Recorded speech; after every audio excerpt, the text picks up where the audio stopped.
नाज़रीन आहियां अब्दुल हमीद खोसो ऐं मेहरान प्रेस क्लब ते ही इब्राहिम कॉलोनी जा मुतासिर पहुता आहिनि बिल्किस सूमरो ज़ाल हाशिम सूमरो ऐं उनजी अमड़ ज़ैबुल सूमरो ऐं फारूक सूमरो हिननि हिते मेहरान प्रेस क्लब ते पहुची एहतिजाज कयो आहे त बिल्किस सूमरो जी भेण आहे 10हीं क्लास में पढ़ंदड़ शागिर्दियाणी खालदा सूमरो जेका 8 नवंबर ते घर खां गायब आहे गुम आहे ऐं हिननि जो शक आहे वलीदाद चांडियो जो शाहिद जोगुरो आहे ऐं उन जा भाइर ज़ाहिद जोगुरो जावेद जोगुरो ऐं संदसि दोस्त अज़ीज़ चांडियो इन्हनि ते शक आहे। हिननि जो चवणु आहे त शाहिद जोगुरो इन पंहिंजे दोस्त ऐं पंहिंजनि भाइरनि सां गॾिजी असां खां खालदा जो संग घुरण आया। असां हिननि खे संग ॾियण खां इनकार कयोसीं त पोइ हिननि धमकी ॾिनी।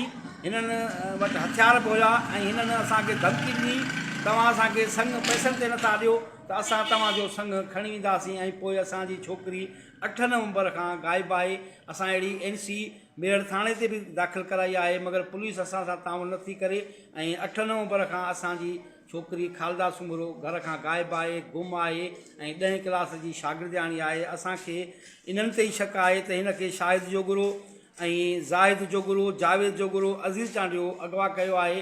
वधीक हीअ पाण मौजूदु आहे संदसि हिन जी भेण खालदा सूमरो जी बिल्किस सूमरो उनखां पुछंदासीं त असुल में मामिलो छा आहे।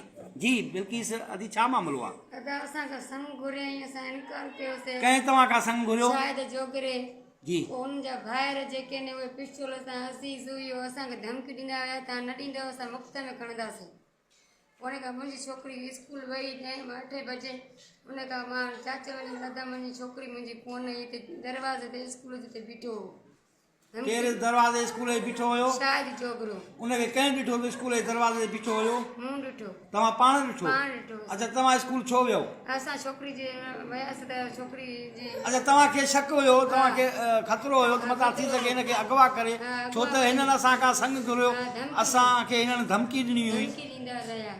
अच्छा पोइ असां पुलिस ॾे वियासीं NC करायासीं असांखे धिका ॾेई कढी असांखे ॿुधनि ई कोन पिया। अच्छा घणनि ॾींहंनि खां गायब आहे छोकिरी? माना 20 ॾियारो थी वियो अथसि। अच्छा 20 ॾियारो थी वियो अथसि। 8 नवंबर खां गुम आहे। पोइ हाणे तव्हांजो मुतालबो? शायद जोगरे ते असांजो पूरो आहे। अच्छा न उहो त उन ते शक आहे। तव्हांजी अपील SP खां कोर्टुनि खां ॿियनि अख़्तियारनि खां कहिड़ी अपील आहे तव्हांजी? असांखे चवनि था त इहो माना असां नंबर टेस्ट करायासीं चवनि था त माना हिते असांखे रिपोर्ट ई नथा ॾियनि असांखे ॿुधनि नथा पिया तेलाजी कढनि था। नंबर टेस्ट करायो आहे तव्हांखे केरु थो चए तव्हांजी केरु नथो ॿुधे? इहो माना SP नथो ॿुधे वॾो मुंशी। अच्छा ही वॾो मुंशी या मेयर पुलिस? मेयर वारी पुलिस शफ़ीक जेको आहे। अच्छा अच्छा ठीकु आहे। नाज़रीन ही असां वटि मौजूदु हुया मिसकीन आहिनि। हिन जो मुड़ुसु बिल्किस सूमरो आहे ऐं हिन जो मुड़ुसु हाशिम सूमरो जेको गाॾो वाहंदो आहे ऐं हीअ संदसि भाउ आहे। हीअ बि मिसकीन आहे। हीअ सिरुनि जी भट्टी ते कमु कंदो आहे ऐं संदसि हीअ अमड़ आहे ऐं इन जी धीउ खालदा सूमरो जेका हीअ पंहिंजी भेण वटि रहंदी हुई ऐं हिन ही पालियो हुयो हिनखे जेका 10हीं क्लास जी शागिर्दियाणी आहे।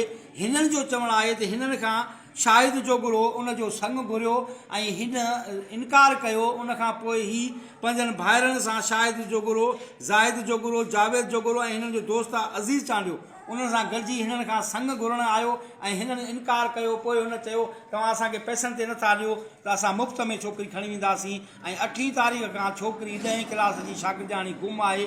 असांखे हाणे ख़तरो आहे पुलिस बि असां सां ताउन नथी करे।